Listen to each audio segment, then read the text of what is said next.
a pandemia Covid-19 em 2020. Março de 2020, a Organização Mundial da Saúde, OMS, declara a presença da pandemia da Covid-19. Medidas de distanciamento social para tentar conter o avanço da contaminação foram necessárias. As áreas da sociedade tiveram que se reinventar e na educação, a solução mais segura foi a utilização de aulas remotas, síncronas e ou assíncronas, através da tecnologia de informação, facilitando as interações agora virtuais. Diante das necessidades deste exercício de superação colaborativa, houve a ideia deste trabalho, objetivando, através da utilização de plataformas virtuais, iniciativas que pudessem ser utilizadas para facilitar, inspirar e incentivar o acesso do público-alvo dos anos iniciais do Ensino Fundamental 1 às atividades educacionais virtuais, criando um canal educativo para o ensino de ciências. Assim, introduzindo o letramento científico cada vez mais cedo nestas faixas etárias, colaborando para a ascensão de iniciativas de aspectos científicos que pudessem tornar-se mais precoces no meio acadêmico e na participação mais ativa do cidadão dentro da sociedade.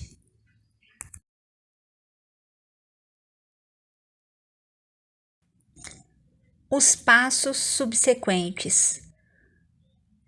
Revisão bibliográfica exploratória, estudos descritivos e qualitativos, consultas às bases de dados, tais como Google Acadêmico, bases eletrônicas de instituições de ensino, periódicos científicos, Cielo, revistas acadêmicas, etc.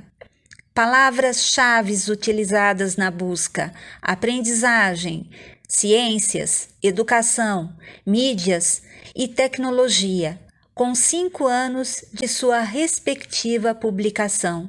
Análise documental, resumo das obras, qualidades metodológicas, discussões, análise dos resultados e considerações finais, relacionando estes documentos à situação-problema, objetivos, justificativas e fundamentação teórica.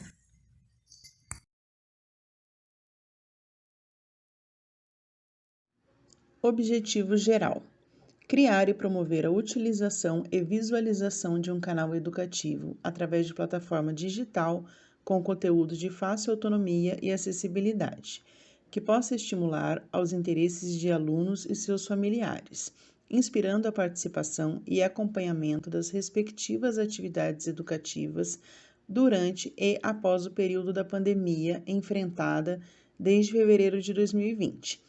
Bem como estimular, instituir e ampliar ações sobre o letramento científico.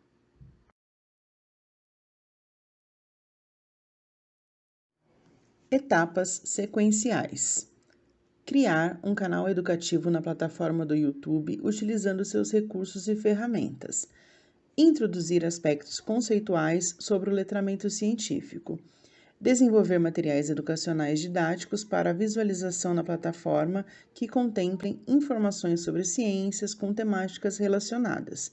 Direcionar os temas ao público da faixa etária dos anos iniciais do ensino fundamental. Vygotsky. Conforme Fino, em 2001, Vygotsky acreditava, através da produção da sua obra contemporânea, que foi criada inspirando-se em Piaget, que o desenvolvimento da aprendizagem utilizava-se de ferramentas intelectuais resultantes da interação social.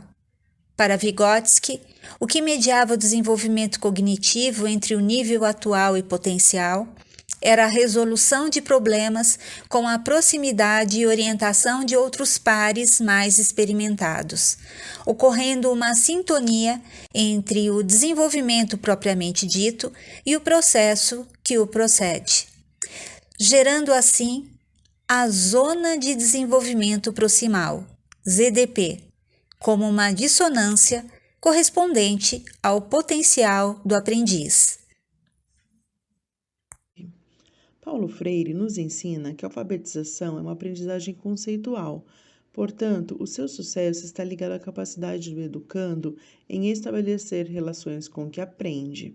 Desta forma, o motor da alfabetização é a capacidade de pensar dos educandos e não a memorização mecânica de letras e sílabas. As pessoas são sujeitos e não objetos neste processo. Elas realizarão este esforço de aprendizagem para construir o seu saber, estimulada por outros, mas de acordo com o que já sabem. Porque o conhecimento ele é social. Conhecer, porém, é uma aventura pessoal, impossível de ser transferida de uma pessoa para outra. Uma frase muito conhecida de Paulo Freire nos diz que não há leitura nem escrita sem compreensão do lido ou escrito. Esta compreensão depende da leitura de mundo que o educando é capaz de fazer. Paulo Freire, em suas obras, afirma que a educação é um direito humano que deve ser assegurado por todos nós. E em momentos de pandemia, precisamos nos adequar a qualquer situação para garantir o cumprimento desse direito. Quando Paulo Freire aborda a educação bancária e educação libertadora, em sua obra Pedagogia do Oprimido, percebemos que, independente das adversidades, temos o dever e o comprometimento de educar, de ensinar e nos readequar para que o aluno, esse que é o nosso produto final no processo da educação, ele receba o conhecimento e o receba de maneira que ele saiba avaliar, ter opinião crítica e, sobretudo, nós, docentes, temos que considerar o conhecimento empírico que o aluno carrega em si. Porque quando a educação ela não é democrática, alunos e professores não interagem. E a educação democrática garante que aluno e professor troquem conhecimentos entre si. Paulo Freire também nos ensina que a leitura da palavra não pode ser desassociada da leitura de mundo. E o momento em que enfrentamos agora nos exige adaptação, readequação e, baseando nisso, também temos que considerar o conhecimento empírico da criança. As crianças, elas aprendem desde muito cedo a manusear a internet. Porém, em muitos domicílios, não há adultos capacitados para filtrar o conteúdo assistido por esse aluno.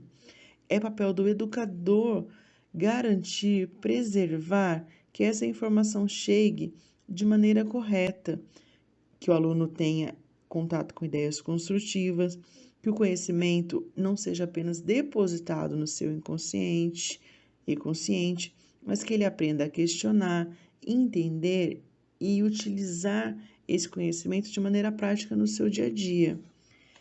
Quando percebemos que um aluno não é alfabetizado, que esse aluno não é letrado cientificamente, automaticamente entendemos que esse aluno ele é excluído das oportunidades sociais, culturais e limitados ao seu crescimento, por não dominar a linguagem escrita, não interagir socialmente e, sobretudo, não possuir conhecimento tecnológico. Alfabetização versus letramento. Pereira e Teixeira, dois autores em 2015, preferem dizer que não há um consenso geral sobre o conceito de alfabetização científica e de letramento científico, acreditando que a alfabetização científica relaciona-se ao domínio da nomenclatura científica, compreensão de termos e conceitos.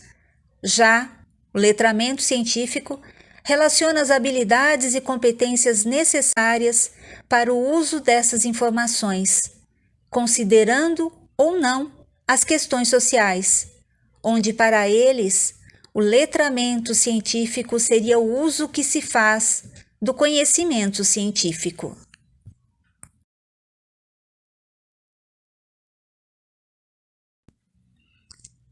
Neste mapa conceitual, a BNCC, Base Nacional Comum Curricular, ela busca resumir a aprendizagem de competências gerais que o letramento científico pretende inspirar e assim desenvolver.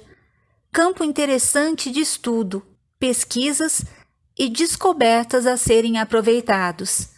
Aprender ciência não é a finalidade última do letramento, mas sim o desenvolvimento da capacidade de atuação no e sobre o mundo. Importante é o exercício pleno da cidadania.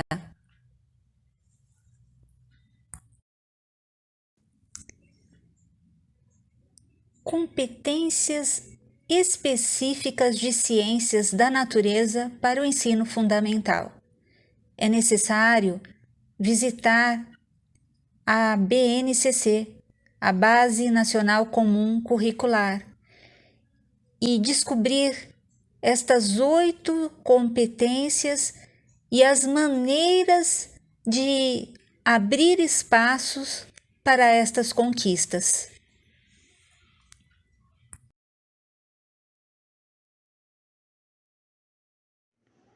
Os recursos educacionais abertos foram fundamentais em tempos de pandemia, pois os professores foram obrigados a deixar a zona de conforto e migrar para as plataformas digitais de ensino. A disponibilização de aulas nas plataformas digitais garantiram que os alunos tivessem acesso remoto às aulas e não perdessem conteúdo.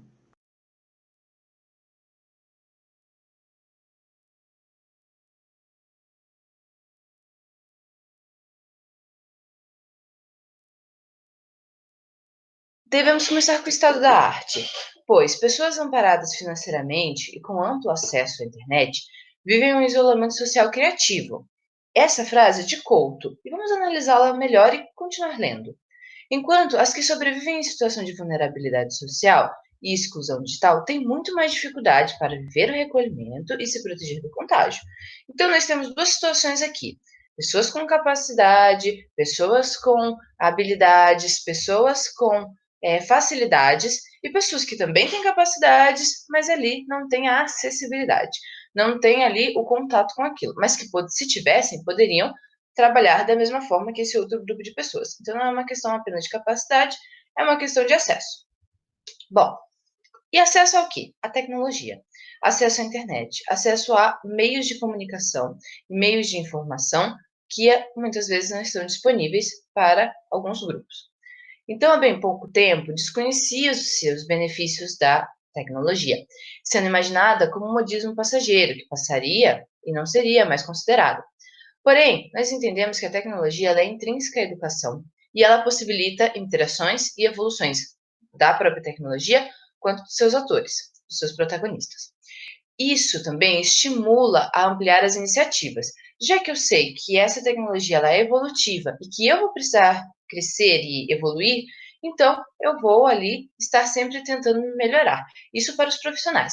Agora, para as crianças, elas observam ali seus influencers ou seus professores e elas têm aquele interesse de participar dessa comunidade, mas não de forma passiva, interagindo com seus pares e sempre tentando criar novas iniciativas e até mesmo participar de todo esse processo.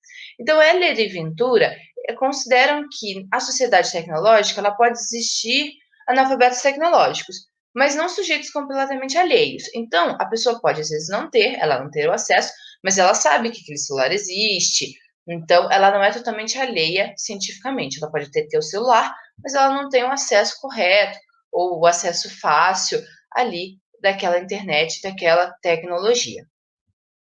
Quando nós falamos de redes sociais, nós estamos falando de plataformas que a maioria das pessoas tem acesso. Isso é muito importante, porque isso quer dizer que nós podemos divulgar informações e ali ter aquele feedback positivo ou negativo dos nossos receptores da mensagem.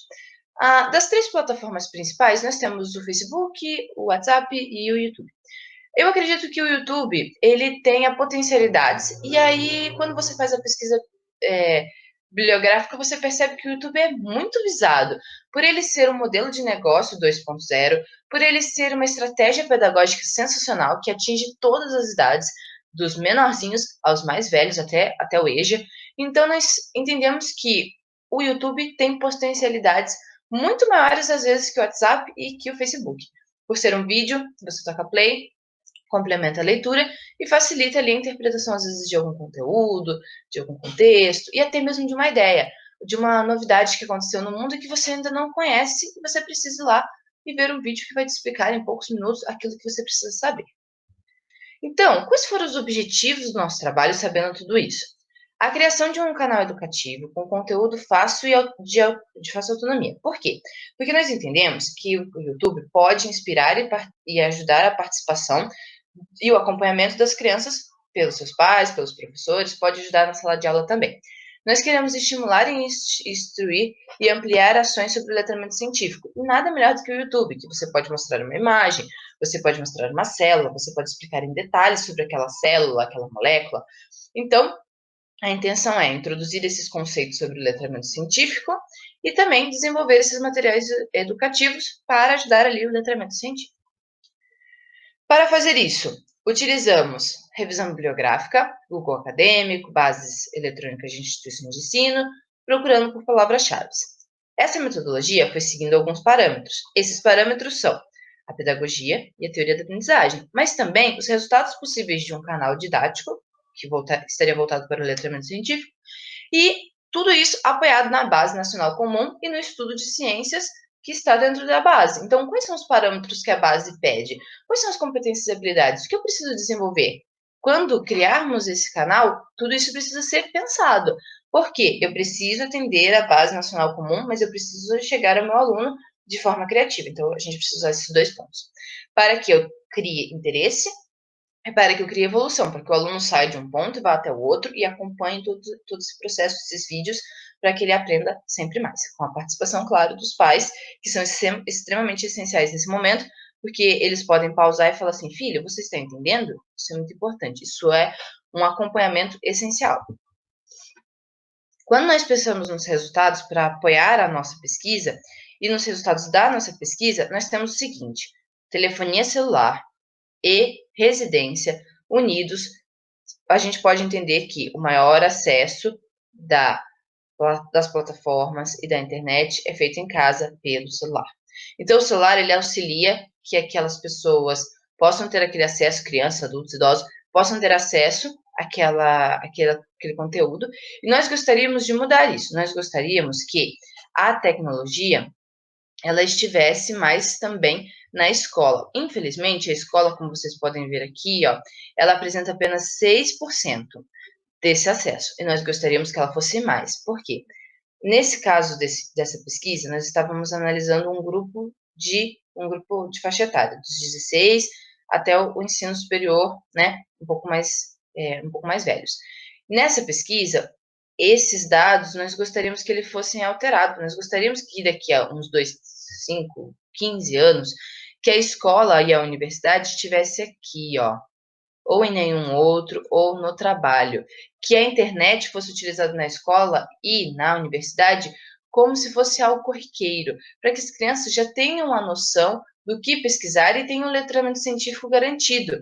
Porque o letramento científico não é apenas ler textos, nós vamos falar sobre isso. E nós acreditamos que os computadores nas escolas, eles sejam muito importantes, mas ensinar a utilizar o celular e a pesquisar no celular, que é uma plataforma um pouco diferente, que são estruturas um pouco diferentes de dados, seria muito interessante. Abre o celular, faça a pesquisa, feche o celular. Abre o celular, veja quais são os conteúdos corretos, evite fake news, fuja dessas notícias. Tudo isso poderia ser ensinado pela escola, talvez numa aula à parte, talvez como forma interdisciplinar, seria um modelo a ser pensado. Mas os resultados demonstram para a gente que a mídia ela é acessada pelo celular e em casa, e a nossa discussão vai entender que a internet vai despontar como importante recurso para a informação, em todos os lugares. Novas iniciativas precisam aparecer para preencher as lacunas sociais. Quais lacunas? Lacunas de acesso, lacunas de informação, lacunas de conhecimento. Para que eu possa democratizar o conhecimento gratuitamente, eu preciso ter um apoio, eu preciso ter a escola do meu lado, para que eu possa ali ter as minhas potencialidades atendidas, para que eu possa, escola, eu preciso de uma câmera nova. Isso precisa ser repensado, em todos os municípios, em todos os setores das educações brasileiras. E o letramento científico precisa ser incluído nisso. Porque o que é o letramento científico? O letramento científico não é apenas a capacidade de ler um texto científico e devolver ali uma informação resumida. O letramento científico é uma ação político-social em que você lê o texto, interpreta o mundo, observa um evento, observa um fenômeno e tira uma conclusão daquilo, e coloca aquilo em prática e comunica aquilo. Então, o letramento científico, ele é muito importante para o nosso novo padrão de normalidade, principalmente agora que, durante essa pandemia mundial, nosso trabalho também aborda essa questão da pandemia como um momento muito complexo da história, que é o que o Couto traz no começo. Como nós estamos vendo nesse momento de pandemia, o novo normal, ele é pelas mídias, ele é virtual. E quando passar e nós tivermos que voltar para a escola, não vamos poder abandonar a tecnologia. A tecnologia vai junto com nós. Então, eu acredito que, há muitos pesquisadores também, o novo padrão de normalidade é com o uso de tecnologias virtuais, de tecnologias visuais, com vídeos, com planilhas de dados que você pode modificar e trabalhar em equipe, online, sem precisar sair da sua casa. E o letramento científico vai ajudar nesse processo. Então, ele é muito necessário, desde os pequenininhos até os maiores, mas a gente tem que começar pelos pequenos. Para concluir, nós entendemos que o letramento científico auxilia, então, nessas iniciativas, hipóteses, experiências, descobertas também, e também repensar a sociedade. Esse modelo não é bom, esse modelo é bom, baseado em quê? Então, esse protagonismo, tanto dos docentes quanto dos discentes, a gente pode encontrar dentro do letramento científico, como já dizia Paulo Freire, né? É importante você ter a autonomia e você ter essa educação libertadora em que o aluno vai e ele mesmo cria. Ele não precisa que seja tudo mastigado, ele pode criar. Você só precisa incentivá-lo, letrá-lo cientificamente, tecnologicamente, pedagogicamente. Então, mesmo com problemas no acesso, as mídias podem favorecer e enriquecer o aprendizado de todas as idades até o EJA. O acesso pelo celular é o maior acesso, então as plataformas precisam ser adaptadas para o celular. Não adianta desenvolver uma plataforma que o celular não comporta, porque a maioria das pessoas usam o celular, e o celular é mais fácil de comprar, de ter, de possuir. Então, as plataformas têm que ser adaptadas ao celular, por isso o Facebook, o WhatsApp e o YouTube fazem tanto sucesso, porque são plataformas para o celular, elas ficam bonitas no celular, não travam. E a gente tem que lutar contra a exclusão digital, nós devemos repensar a exclusão digital como um processo que acontece, que nós precisamos reduzi-lo, levando acesso às pessoas, levando letramento às crianças, trazendo os pais para dentro da sala de aula, perguntando quais são as suas dificuldades, quais são os seus pontos bons, quais são os seus pontos ruins ali que precisam ser melhorados. Acredito que, se nós combatermos a exclusão digital, melhorarmos as plataformas para um acesso digital melhor pelo celular, também incentivarmos o protagonismo dos docentes e discentes e incentivarmos o letramento científico na escola, nós teremos uma sociedade mais tecnológica, mais adaptada, ainda com muitos problemas, mas com mais facilidade para resolvê-los.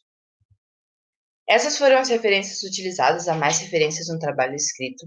Espero que vocês tenham gostado. Agradeço a todos pela participação e até a próxima, quem sabe. Agradecimentos. Gratidão a Deus pela oportunidade da vida. Aos familiares pelos estímulos, paciência, auxílio e exemplos que colaboraram para a finalização desta etapa. A Universidade Virtual do Estado de São Paulo. Docentes, tutores, mediadores, facilitadores, supervisores de estágio, coordenadores de polos, toda a equipe educacional, desde a presidência ao cargo mais singelo, sem minimizar a merecida importância de cada um nesta conquista.